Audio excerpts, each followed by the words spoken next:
Hello दोस्तों, सभी को मेरा नमस्कार। हमारे अपने यूट्यूब चैनल पर हम UPSC, SSC, RTS, BPSC, SSC, CEL, MTS, railway, NTPC, group D, state exam, सभी एग्ज़ाम के लिए बहुत महत्वपूर्ण है। तो आने वाली हर एग्ज़ाम में कोई ना कोई इससे प्रश्न निश्चित हो जाता है, जिससे हम टॉपिक को लेकर चल रहे हैं मानव शरीर के अंग के माध्यम से, यानी कि मानव शरीर में जितने भी रेक्स है उसके माध्यम से कोई ना कोई प्रश्न बन रहा है, जिसका नाम है, पहले टॉपिक का नाम मानव शरीर के तंत्र। मानव शरीर के तंत्र के माध्यम से हम कोई ना कोई क्वेश्चन लेके चल रहे हैं, जो कि आने वाली हर एग्जाम के लिए बहुत महत्वपूर्ण है। ठीक है, तो फर्स्ट क्वेश्चन क्या है कि मानव शरीर में पाचन का अधिकांश भाग किस अंग में संपन्न होता है? क्या क्या ऑप्शन दिए गए? अग्नाशय, बड़ी आंत, छोटी आंत और आमाशय। तो इसका आंसर क्या होगा? छोटी आंत। छोटी आंत में अधिकांश शरीर का पाचन होता है। ठीक है, खट्टे स्वाद के लिए कोशिकाएं जहाँ किस भाग में होती है? खट्टे स्वाद के लिए, खट्टे स्वाद यानी कि अगले, पिछले, पास और मत, यानी कि जो एसएससी एंड सीपीओ में आया है। एसएससी जो कि 2008, एसएससी और सीपीओ में आने वाला एक क्वेश्चन क्या होगा? इसका आंसर बताओ। इसका आंसर होगा दोस्तों सी, यानी कि पार्श्व भाग में सबसे ज़्यादा इसका वो बनता है। ठीक है, आगे तो नेक्स्ट क्वेश्चन, लार निम्न में से किस पाचन में सहयोग करती? लार, स्टार्च, प्रोटीन, रेशे और वसा। लार किस में होती? लार सबसे ज़्यादा होता है, स्टार्च है, प्रोटीन है कि रेशे? तो लार के लिए स्टार्च क्या होगा? स्टार्च। ठीक है, अगला नेक्स्ट क्वेश्चन है हमारा कि पशु प्रोटीन को प्रथम श्रेणी का प्रोटीन माना जाता है क्योंकि अनिवार्य अमीनो अम्ल से भरपूर होता है, बाजार में सस्ता होता है, सुपाच्य होता है, खाने में स्वादिष्ट है। जे भी एसएससी सीजीएल ट्रायल फर्स्ट 2015 का एक क्वेश्चन है। तो इसका आंसर क्या होगा? अनिवार्य अमीनो अम्ल से भरपूर होता है। पहला ऑप्शन सी होगा राइट। ठीक है, नेक्स्ट क्वेश्चन, अमीनो अम्ल यानी कि एमिनो एसिड की आवश्यकता किसके संश्लेषण के लिए होती है? पहला ऑप्शन क्या है? Lipid, protein, carbohydrate, alkyl halide. ये भी एसएससी 2015 का ये भी क्वेश्चन है। तो इसका आंसर होगा प्रोटीन। अमीनो अम्ल में प्रोटीन की आवश्यकता होती है। नेक्स्ट क्वेश्चन,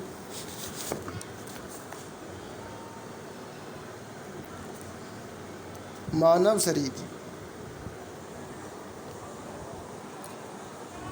यानी कि मानव वृक्क के कार्य के लिए कथनों को सत्य है। पहला क्या कह दिया गया कि वृक्क के उत्सर्जन के पश्चात वृक्क में वापस लेना। दूसरा, बोमान संपुट में निस्तारण द्रव्य को नलिकाओं के माध्यम से गुजरना, ठीक, जहाँ ग्लूकोज पुनर्वसन करती है, और वृक्क की स्राव रक्त के माध्यम से वापस आता है। यानी केवल पहला है कि केवल, दूसरा कि एक और दो कि इनमें से कोई। तो इसका ये भी कहा आईएएस 2002 में आने वाला एक प्रश्न, इसका ऑप्शन होगा, क्या आंसर होगा इसमें? सी, यानी एक और दो। क्या लगी? मानव वृक्क में दोनों होता है, उत्सर्जन क्रिया भी होती है और बोमान संपट भी मानव के यानी कि वृक्क में स्थित होता है। ठीक है, नेक्स्ट क्वेश्चन नंबर 7वां देखो। 7वां क्वेश्चन क्या है कि मानव शरीर में खून की शुद्धिकरण किस प्रक्रिया को कहते हैं? डायलिसिस, हीमोलिसिस, ऑस्मोसिस और पैरालिसिस। ये भी बीपीएससी 2000 में आया प्री एग्जाम में। इसका मतलब हुआ डायलिसिस। क्या है? डायलिसिस में इसका शुद्धिकरण होता है। डायस्टेपेज एंजाइम का प्रयोग होता है लार ग्रंथि, आमाशय ग्रंथि, यकृत और अग्नाशय। ये भी 2008 में आया वाला क्वेश्चन है एसएससी। तो डायस्टेज एंजाइम का उपयोग कहाँ होता है? डायस्टेज एंजाइम का उपयोग होता है तुम्हारा फर्स्ट, यानी कि क्या है? फर्स्ट लाल ग्रंथि में डायलिसिस एंजाइम का उपयोग होता है। आगे देखो नेक्स्ट क्वेश्चन हमारा, पित्त का स्रोत होता है। पित्त का स्रोत क्या है? यानी कि पित्त का स्रोत क्या है? पित्ताशय, यकृत, पित्त वाहिनी और अग्नाशय। पित्त स्रोत कहाँ से निकलता है? यकृत से निकलता है। ठीक है, तो पित्त का मेन स्रोत का यकृत से। एसएससी 2011। अगला तो यूरिया किससे समृद्ध है? यकृत, फेफड़े, पीलिया और वृक्क। किस एमटीएस में आया है ना 2013 में? यूरिया किस संबंधित है? यकृत। ठीक है, मानव जठर में प्रोटीन के लिए उत्तरदायी अनुकूलता प्रवेश, क्षारीय, अम्लीय, उदासीन और बेसिक।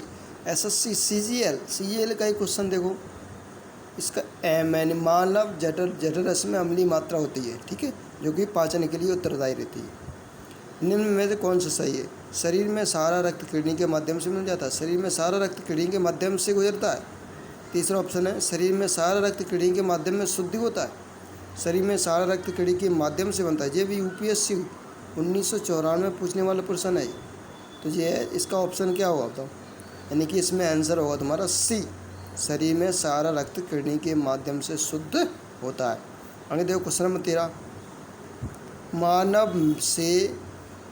मानव से प्रति औसत रक्त प्रवाह कितना होता है? यानी कि 100 सीसी, 12 सीसी, 200 सीसी और 500 सीसी। इसका आंसर क्या होगा? यानी कि 1200 सीसी मनुष्य का औसत रक्त प्रवाह है। अगला क्वेश्चन देखो, क्वेश्चन नंबर 14, निम्नलिखित में कौन मानव गुर्दे का सामान्य कार्य नहीं है? यानी रक्त को शुद्ध करने की मात्रा नियंत्रित करना, रक्त में शर्करा की मात्रा नियंत्रित करना, यूरिया को छानकर बाहर निकालना और हार्मोनों का स्थावर करना। ये भी यूपीएससी 2011 में आने वाला क्वेश्चन है।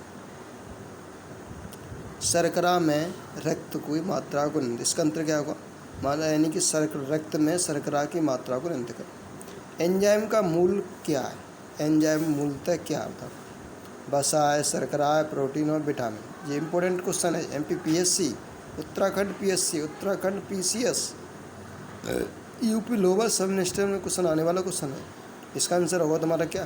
प्रोटीन। एंजाइम मूलतः क्या होती है? प्रोटीन। अगला क्वेश्चन देखो,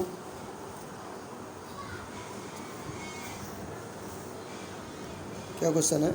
निम्नलिखित में से कौन सा एंजाइम ग्लूकोज को इथेनॉल में परिवर्तित करने की प्रवृत्ति करता है? ग्लूकोज को इथेनॉल में परिवर्तित, जाइमेज, इन्वर्टेज, मॉल्टेज और डाइस्टेज। यानी कि ग्लूकोज को इथेनॉल में परिवर्तित करने वाला एंजाइम पूछ रहे हैं। कौन सा एंजाइम हो सकता है? जाइमेज एंजाइम। क्या आंसर इसका? जाइमेज। आगे देखो दोस्तों, जैविक सिस्टम, लिविंग सिस्टम में रासायनिक क्रिया, लिविंग सिस्टम में रासायनिक क्रिया यानी प्रक्रिया की तेज करने के लिए उत्तरदायी क्या होती है? यानी कि जैविक सिस्टम में रासायनिक प्रक्रिया उत्तरदायी क्या होती है? बैक्टीरिया, डीएनए, एंजाइम और प्रोटीन्स। तो क्या होती है? इसका आंसर क्या होगा? सी, यानी कि ऑप्शन सी, एंजाइम। ठीक है। यानी ये लिपिड्स को पाचन में निम्नलिखित में से कुछ की उपस्थिति होती है। किसकी उपस्थिति होती है? अच्छा, पित्त अम्ल, लाइपेसेस, पेप्सिन। क्या का ऑप्शन? केवल एक सही, केवल दो सही, केवल एक और दो सही, केवल 1 2 3 सही। जी यूपीएससी प्री में पूछने वाला क्वेश्चन, यूपीएससी प्री का पूछने वाला क्वेश्चन क्या है इसमें? यानी कि पित्त अम्ल और लाइपेसेज। क्वेश्चन क्या है कि लिपिड को पाचने के लिए, यानी कि पित्त अम्ल और लाइपेसेज होगा, पेप्सिन नहीं होगा। ठीक है, तो दोनों ऑप्शन नंबर सी राइट है। मानव तंत्र में निम्नलिखित में कौन सी पाचक एंजाइम नहीं है? हाँ, इंपॉर्टेंट क्वेश्चन है, अच्छा क्वेश्चन, आईएएस में पूछने वाला क्वेश्चन। ट्रिप्सिन, गैस्ट्रीन, टाइलिन और पेप्सिन। उसमें क्या होगा? टाइलिन एंजाइम मानव के लिए पाचक एंजाइम नहीं है, बाकी सब है। अगला क्वेश्चन देखो, हमारे आहार में सभी प्रोटीन का पाचन केवल क्षुद्रांत में होता है। क्षुद्रांत में अग्नाशय के प्रोटीन पाचन के लिए क्षुद्रांत को छोड़ा गया है। क्या ऑप्शन है हमारा? ए और आर दोनों सही है, ए और आर दोनों सही है। आर ए का सही स्पष्टीकरण कर रहा है। इसका मीन्स क्या होगा? हमारे आहार में प्रोटीन का केवल क्षुद्रांत होता है? नहीं, ए और आर दोनों सही है, आर ए का स्पष्टीकरण भी नहीं कर रहा। नहीं, ए सही है परंतु आर गलत है, ए गलत है। हमारे आहार में सभी प्रोटीन का केवल क्षुद्रांत होता है, ए गलत है परंतु आर सही है। यानी कि option number D, option number D इसका आंसर होगा। अगर देखो, स्टार्च को जल में ग्लूकोज बनाने वाला एंजाइम क्या है? इंपॉर्टेंट क्वेश्चन है। आरएएस NITS प्री एग्जाम में पूछने वाले क्वेश्चन। क्या होगा इसका आंसर? इनवर्टेज, एल्माइलेज और डीएल्डिनेज और एंड्राइडेज। क्या ऑप्शन है इसका? Option number B, amylase enzyme starch को जल अवरोधन के लिए सहायक रहता है। मानव शरीर में पुच्छ की संरचना से संलग्न है। पुच्छ क्षुद्रांत, वृद्धांत, पित्ताशय और अमनाशय। क्या हो तो इसका होगा तुम्हारा वृद्धांत। वृद्धांत मानव शरीर में पुच्छ के लिए सहायक है। मानव शरीर में पुच्छ के लिए सहायक है। मानव रक्त की सांद्रता का कारण क्या है? प्रोटीन, रक्त में प्रोटीन, प्लाज्मा में विवाम्बु, रक्त में आरबीसी और डब्ल्यू, उपरोक्त सभी। तो यहाँ होगा तुम्हारा ऑप्शन नंबर 1 यानी कि रक्त में प्रोटीन।